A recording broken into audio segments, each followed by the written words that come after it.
इस वक्त की खबर देहरादून से है, जहां रिटायर्ड जज ने किया कॉमन सिविल कोड का विरोध। जी हां, आपको बता दें, राष्ट्रीय मानवाधिकार कमेटी के अध्यक्ष एवं रिटायर्ड जस्टिस आनंद वर्धन ने कहा कि यदि उत्तराखंड में यूनिफॉर्म सिविल कोड लागू हुआ तो हम उसका विरोध करेंगे और आवश्यकता पड़ी तो मैं सुप्रीम कोर्ट तक जाऊंगा। Retired justice doctor Anand Vardhan Dehradun में मानवता का संदेश कॉन्फ्रेंस में बतौर मुख्य अतिथि शामिल होने आए थे, जहां उन्होंने पत्रकारों को संबोधित करते हुए द्वेष भावना से उत्तर प्रदेश में मदरसों की जा रही जांच को भी अनुचित बताया। देहरादून से अमान उस्मानी की रिपोर्ट। का मैं लाइफ लॉन्ग मेंबर हूँ, सेक्रेटरी हूँ। कोई भी कार्रवाई हो तो हम उसको करेंगे। मेरा सवाल ये है कि देश भर में मानव अधिकारों का लगातार हनन हो रहा है। फिनटेक्स में हम कितने ऊपर पहुँच गए हैं, हमें क्या क्या और इसमें प्रयास करने चाहिए ताकि जो मानव के अधिकार हैं वो मिलते रहें। देखिए, मानव अधिकार का हनन हो रहा, वायलेशन हो रहा है, वो इसलिए हो रहा है कि हमें जानकारी नहीं है, हम अवेयरनेस नहीं है, हमें अपने राइट्स के बारे में नहीं पता, हमें नहीं पता कि हमारे फंडामेंटल राइट्स क्या है, हमारे रियल राइट्स क्या है। इसी के तहत हम ये मुहिम शुरू की हुई है राष्ट्रीय मानवाधिकार कमेटी ने, और मेरा अब्दुल्ला साहब से भी और आदिल से भी ये गुजारिश है कि वो एक जन जागरण अभियान करें उत्तराखंड के अंदर, दिल्ली एनसीआर के एरिया में, यूपी के अंदर, दिल्ली में, और वहाँ जनता के बीच में जाए, शहरों को छोड़कर आम लोगों के बीच में जो ग्रामीण में रहते हैं वहाँ क्षेत्र में जाए, उनके अधिकारों के बारे में बताएं, जानकारी दें, और उनके साथ कोई ऐसा कोई हनन हो रहा है तो मेरी आपकी मीडिया के द्वारा, मीडिया भाइयों के द्वारा गुजारिश है कि वो हमारे संज्ञान में, हमारी कमेटी में दें, और मैं इस पर कार्रवाई करूँगा। ये मेरा पूरा वादा है। इंडियन कॉन्स्टिट्यूशन इक्विटी की बात करता है, लेकिन हम देख रहे हैं यूपी से कई सूबों के अंदर खालिस एक मजहब यानी कि मदरसे जो है इस्लाम मुसलमानों के, उन्हीं की जांच की जा रही है। क्या ये हमारा जो आइन है उसके खिलाफ वर्जी नहीं है? देखिए, जहां तक आपने कहा जांच की, जांच होने में कोई बुराई नहीं है। जस्ट मैं बात कंप्लीट कर दूं। जांच होने में, किसी भी जांच होने में कोई बुराई नहीं, क्योंकि जांच से सच्चाई खुल के आती है। पर जहां कहीं द्वेष के कारण धर्म के नाम पर किसी एक व्यक्तिगत या धर्म जाति को टारगेट बनाया जाए, उसके हम खिलाफ हैं। वो ऐसा नहीं होना चाहिए, और इसके हम खिलाफ। सर, अभी उत्तराखंड में मुख्यमंत्री ने, जो हमारे प्रदेश के मुख्यमंत्री, थोड़ा जोर से हमारी सरकार, उत्तराखंड सरकार ने कॉमन सिविल कोड की बात की है, तो क्या मेरा जो अधिकार है वो उसका हनन नहीं होगा? देखिए भाई, आपने जो प्रश्न पूछा है, ये मेरे भाई वो पहले पूछ चुके हैं, वो सेम उसका उत्तर दिया है मैंने। अगर आवश्यकता होगी तो हम इसको संज्ञान में लेते हुए पब्लिक रिट पिटीशन फाइल करेंगे सुप्रीम कोर्ट में। ये मेरा आपसे वादा है। सर, मेरा एक सवाल है कि संविधान की कसम खा करके जो हमारा जो आज तक जितने भी जो हमारी एमएलए का असेंबली का गठन हुआ है, वो पर्टिकुलर जो है संविधान की कसम खा के जो है उसका इलेक्शन लड़के उसकी नियुक्ति की जाती है। जब संविधान के अनुसार आदमी संसद में जाता है तो वहाँ पर्टिकुलर क्या प्रधानमंत्री, क्या जो है हमारा जो अनेक दल जो आजकल ये राजनीति में है, वो एक देश, एक भाषा, एक बोली की भाषा क्यों करते हैं, जबकि हमारा संविधान तो ये इजाजत नहीं देता।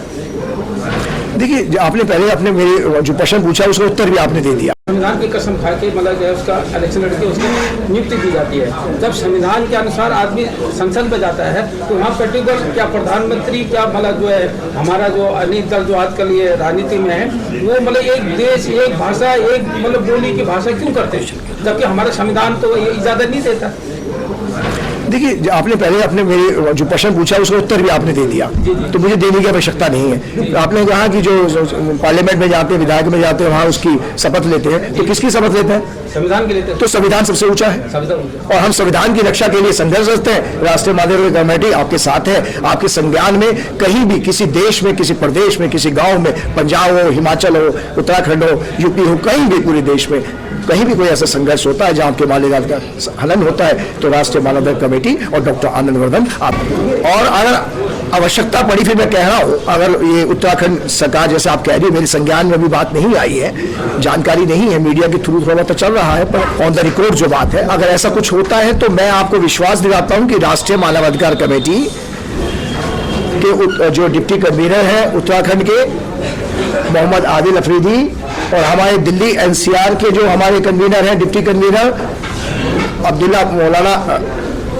अब्दुल्ला साहब, ये सब इसमें संज्ञान लेंगे, और हम हाई कोर्ट नैनीताल में भी रिट पिटीशन डालेंगे, और वहां नहीं पड़ी तो सुप्रीम कोर्ट में मैं खुद रिट पिटीशन डालूंगा। इसका मेरा वादा है। देश भर में जो मानव राइट्स हैं उनका हनन आए दिन होता रहता है।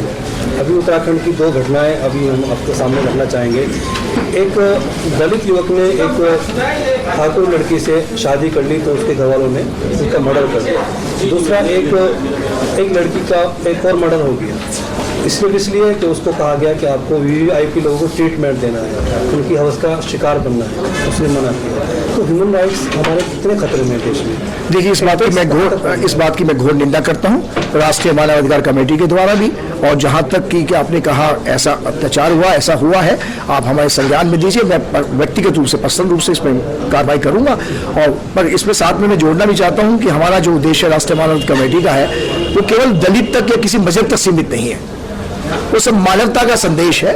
मानवता का लिए हम सब हिंदुस्तानी हैं और सबसे पहले हम मानव हैं, इंसान है, और हमारे जो ह्यूमन राइट्स है वो उसके लिए कोई समय सीमा या कोई ऐसी बाउंड्रीज देश की काल की कोई सीमित नहीं है।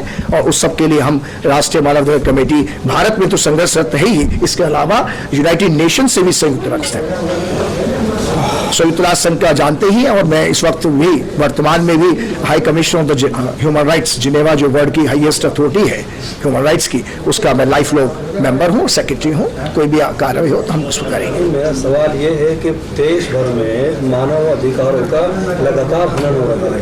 इन टैक्स में हम कितने ऊपर पहुँच गए हैं, हमें क्या क्या और इसमें प्रयास करने चाहिए ताकि जो मानव के अधिकार हैं वो मिलते रहें। देखिए, मानव अधिकार का हनन हो रहा, वायलेशन हो रहा है, वो इसलिए हो रहा है कि हमें जानकारी नहीं है, हम अवेयरनेस नहीं, हमें अपने राइट्स के बारे में नहीं पता, हमें नहीं पता कि हमारे फंडामेंटल राइट्स क्या है, हमारे रियल राइट्स क्या है। इसी के तहत हम ये मुहिम शुरू की हुई है राष्ट्रीय मानवाधिकार कमेटी ने, और मेरा अब्दुल्ला साहब से भी और आदिल से भी ये गुजारिश है कि वो एक जन जागरण अभियान करें। उत्तराखंड सरकार यूनिफॉर्म सिविल कोड बिल लेकर आ रही है। उनका कहना है कि संविधान में 44 जो हमारा अनुच्छेद है वो इजाज़त देता है कि कोई भी राज्य यूनिफॉर्म सिविल कोड बना सकता है। आप एज ए न्यायविद के तौर पर क्या कहना चाहेंगे? देखिए, आप जो प्रश्न पूछ रहे हैं बहुत ही गंभीर प्रश्न है, और मेरा व्यक्तिगत मानना है कि संविधान से बड़ा कोई नहीं है। संविधान अनुच्छेद 44 अपने आप को इसकी व्याख्या करता है। कोई राज्य अगर किसी प्रकार की उसमें वो कर रहा है, ठीक है, विधायिका है, हम उसे नजरअंदाज तो कर नहीं सकते, दखल भी नहीं दे सकते, पर न्यायपालिका और संसद से बड़ा कोई नहीं है। न्यायपालिका संविधान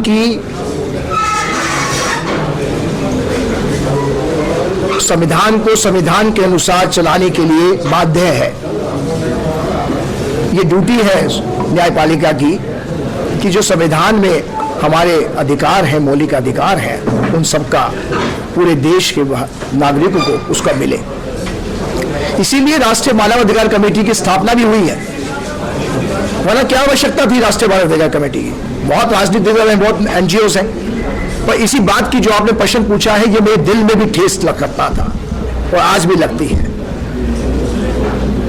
कि वहां जज के पद पर हम बंधन में थे, प्रोटोकॉल था इसलिए नहीं कर सकते थे, पर आज आप जो आपकी जो दिल की आवाज है, जो दर्द है जनता का,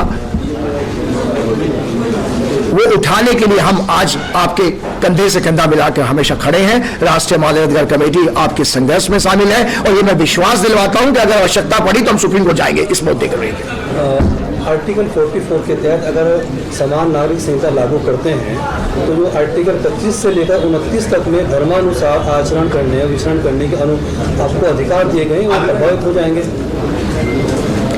आपने देखिए, ये विषय जो है आपका और मेरा नहीं है, जरा कृपया करके शांत हो जाइए।